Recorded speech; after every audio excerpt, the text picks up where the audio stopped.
Welcome back to The Explainer. Today we're unpacking something literally chilling. We are going to dig right into the classified events of the Black Pine Forest expedition by carefully breaking down the source material.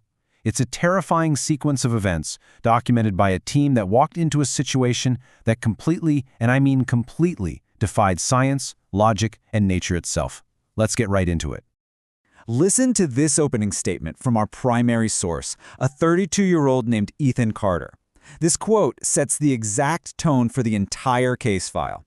Ethan isn't just spinning a spooky campfire story here. He's recounting something that fundamentally broke his understanding of the natural world.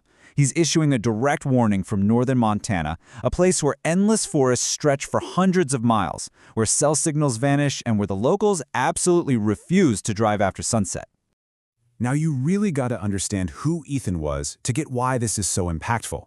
The guy was a hardened wildlife photographer. He spent a decade tracking wolves, bears, mountain lions, you name it.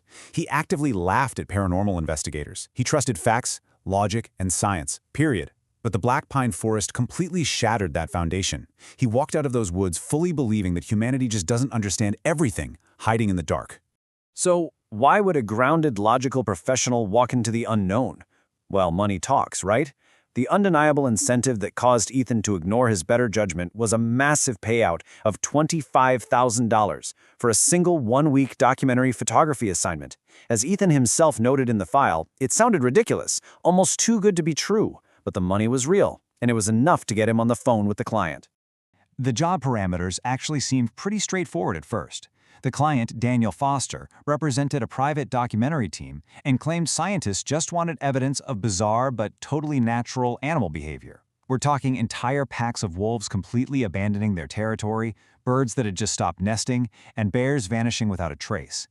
Daniel assured Ethan there was nothing supernatural going on, just strange wildlife patterns. So Ethan accepted, and as he bluntly notes in the file, it was a massive mistake. Section 1. Warnings and red flags. Because honestly, the terrifying anomaly started way before the team ever set foot in the actual woods. Look at how this dread builds up immediately. After driving 12 hours, Ethan stops in this isolated, frozen-in-time town of just 312 people. He's at a local diner, and an elderly waitress bluntly tells him he, quote, won't last a week in Black Pine. This wasn't a joke. The whole town was visibly afraid. Then, at the pre-trip meeting, Ethan catches Daniel abruptly hiding a dossier of maps with several pages visibly missing and redacted. When Ethan asks about it, Daniel just says nothing important. I mean, the warning signs were flashing bright red. But despite those red flags, they had assembled a highly skilled, really confident team for this job. We've got Daniel in charge, Ethan on camera, a biologist, a drone specialist, a former Army Ranger named Kevin, and a sound engineer. A heavy-hitting crew. Yet, according to Ethan's account, nobody was excited. A really strange nervousness infected the group right from the very start. And the tension spikes instantly when Daniel issues these 3 incredibly rigid, ominous survival rules right before they enter the woods. Rule 1, no one walks alone. Okay, perfectly reasonable for the wilderness. Rule 2, if someone calls your name after dark, ignore it. Okay, now we're venturing into the bizarre.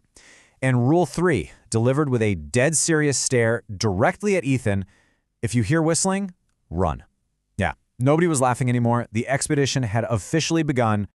Let's move to Section 2, into the dead forest. We're going to look at how the environment systematically degrades the exact moment the team crosses the tree line at noon.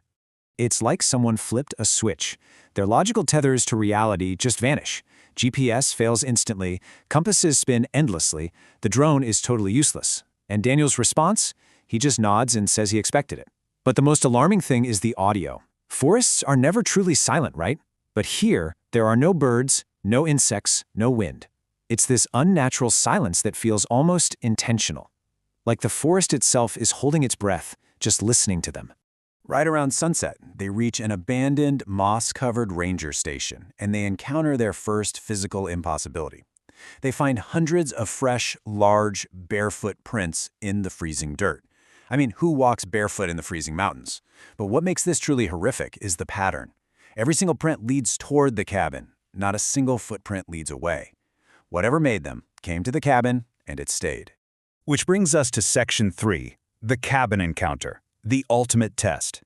This is the terrifying climax of the report where Daniel's bizarre rules get put to the test. The auditory terror escalates so methodically. At exactly 2:17 a.m., their sleep is completely shattered by slow, crunching footsteps circling the perimeter of the cabin. This goes on for nearly an hour, just circling. Then, at 3:17 a.m., the unthinkable happens.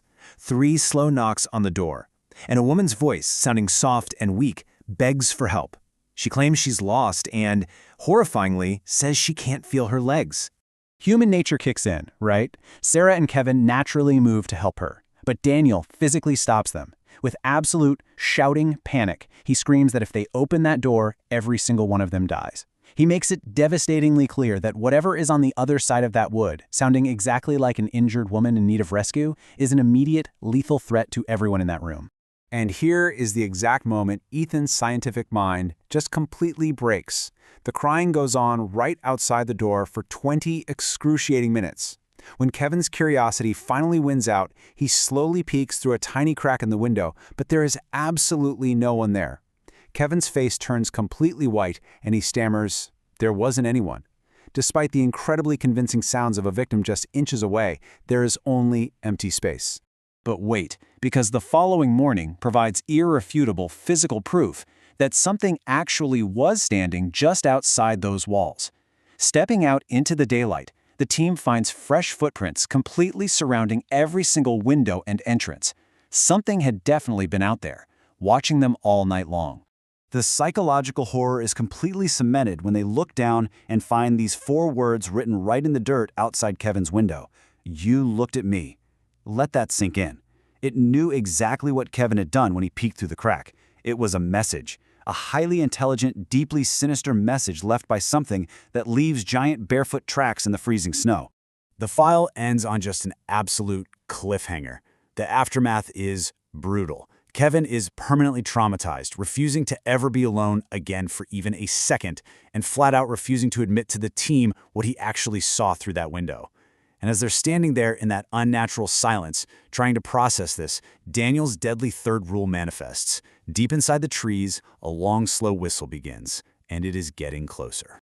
So, we have to wrap up this explainer by asking the one chilling question that defies all logic and really hangs over this entire case file. What did Kevin actually see through that window to shatter his reality so completely? If it wasn't the crying woman they all heard, what on earth was it? This incident report leaves us profoundly unsettled, wondering what truly lives and hunts in the Black Pine Forest. Thanks for joining me on this deep dive, and keep questioning the shadows.